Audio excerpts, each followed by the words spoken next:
Hi, it's Andy Wolff here. Hey, I've been assigned two case studies for the all hands meeting on Tuesday night, so I'd like to tell you a little bit about them, and a little bit about why I'm allowed to why I'm allowed to present these case studies.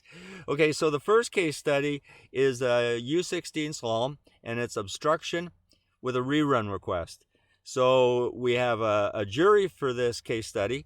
I'm going to be the technical delegate. Alain Brisebois from Camp Fortune is going to be the chief of race, and the referee and the athlete, I'll wait and introduce them on the call.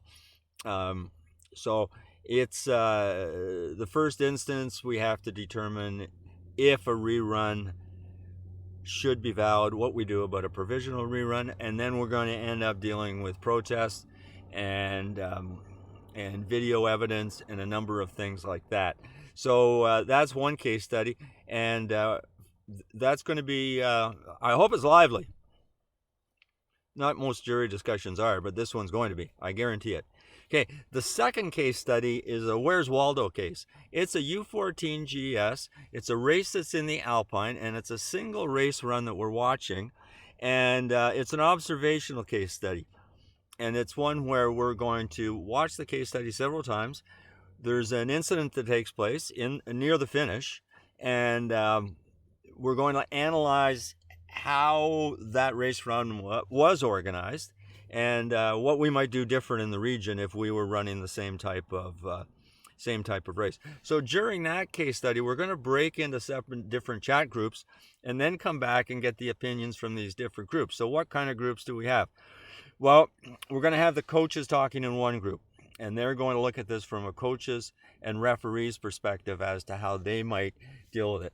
We're going to put the technical delegates and chief of races from the region in one group, and they're going to talk about different jury aspects how they might look. The course crew guys and the die guys, they'll be in a different group, and the folks that are in timing and work around the finish, they're going to be a group as well, and just deal with what happens at the finish and why it shouldn't. So there's lots of things to see in both these videos. The first video, you only really have to watch the case study video once. You need to watch the preambles. That's good.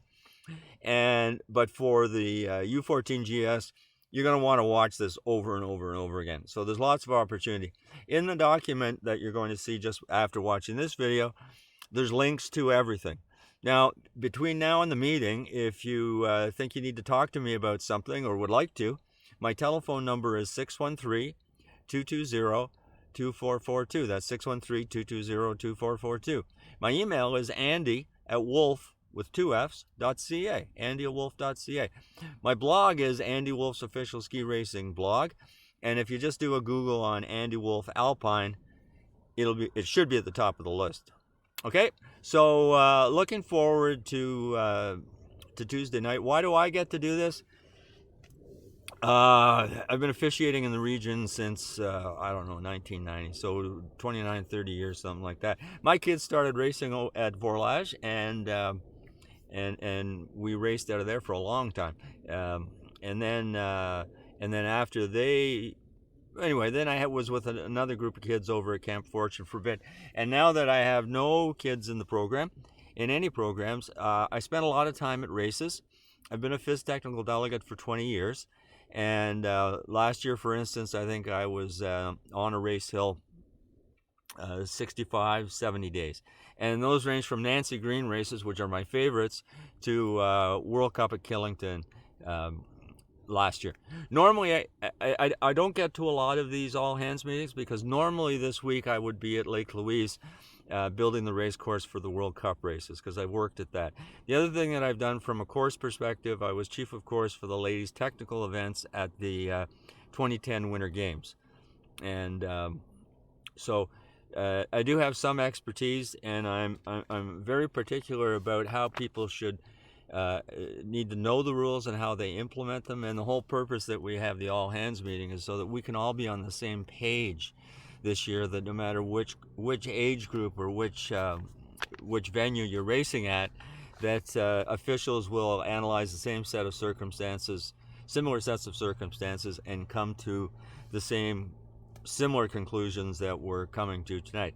So the objective here is to guide everybody as a group, as a collective, is that we think the same way about how we implement the rules in the ICR. And what I tell young athletes is, hey, this rule book is for you. It guarantees you certain rights, and as long as you abide by the rules that are set out here, the officials will make sure that your rights are protected. Don't worry about the kids that break the rules, because we look after them too. So this is all about protecting athletes' rights, making sure that all races that we conduct are safe and fair and equitable. And that's really where this comes in. And our judgment, we need to be on a common page with the judgment and how we apply it, because we don't need to get calls during the week and say, hey, did you hear about the race in, I don't know, Val d'Arin? It's just down the road here for me. But no, we don't need to get calls like that and say, did you hear what happened? Because everybody should be applying these rules in the same way. And the same goes for race quality. And, so Mark's going to talk about what juries do on race day 2. And Ryan's going to talk about coaches. So we have a lot of things that we need to look at as a group in a common way. And that's the real objective of the race quality all hands. Let's call it race quality. That's what we're really interested in. Okay, so hey, see you on Tuesday night. Andy at wolff.ca, 613-220-2442. See you Tuesday.